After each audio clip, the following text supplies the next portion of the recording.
In an age where influencers rule comes the new movie Spree, following a rideshare driver who is desperate to become a social media star, no matter what it takes. And completely unaware of Kurt's evil schemes is his self-absorbed father, played by David Arquette. Take a look. It's open. It was open. Wasn't open.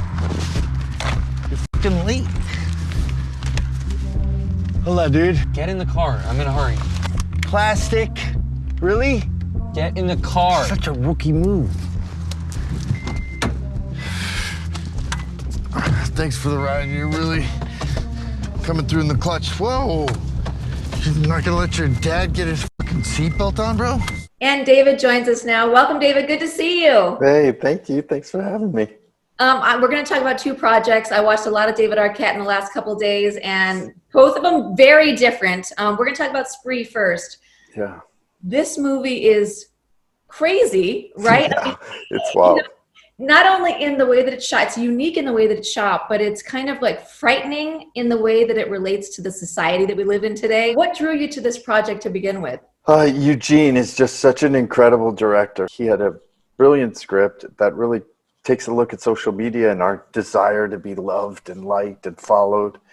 And from the perspective of a person who's an influencer, but he doesn't really have that many people that follow him. He doesn't really know what he's doing, and he's trying really hard, and he comes up with this horrible idea of doing something to get followers, and it's disastrous. And there's elements of humor at the beginning, and then it takes these really dark turns, and then it's just really a wild film. It was all shot on cell phones and GoPros.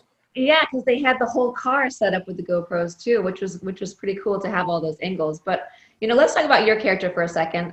You play his father, this rideshare driver's father, who's not that nice of a guy. I mean, No, he's not not. great. But he's got his own issues too. So tell me about your character.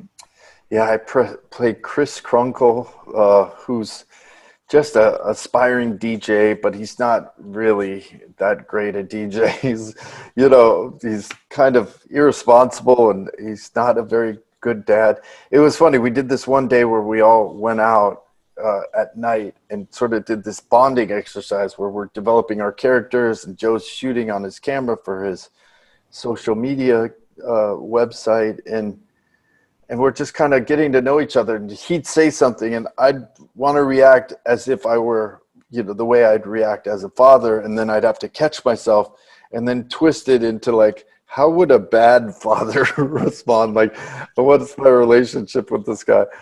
And I learned a lot from that, because you'd kind of like, I'd be critical of him. I'd say inappropriate things that would embarrass him. I'd, pick on him. It just really made me feel bad to do that. Well, I want to talk about your documentary too, because this had me on an emotional roller coaster.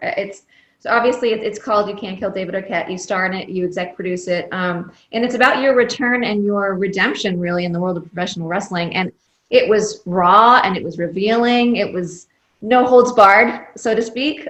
So did you have any reservations in filming this whole process?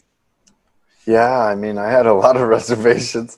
It's very hard for me to watch this film now. But I did want to make a love letter to wrestling. I wanted to sort of answer a lot of questions to myself about why people got so mad at me when I won the championship in 2000.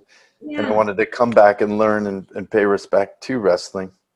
Yeah, I mean, in the process, it kind of it happened at a point where I'd done a lot of therapy. I'd gone through my addiction issues, and I really was coming to a place where I figured out, like, ultimately that you have to love yourself. I had to stop being so self-destructive and do things that I'd regret. I'd had to learn from my mistakes and kind of have this self-confidence that I had to learn.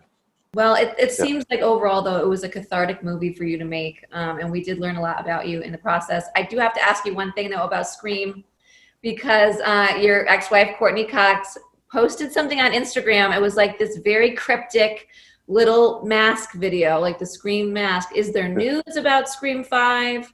Yes, I mean, she has signed on to it. I have signed on to Scream 5. We're waiting for Nev Campbell, and hopefully she'll sign on as well.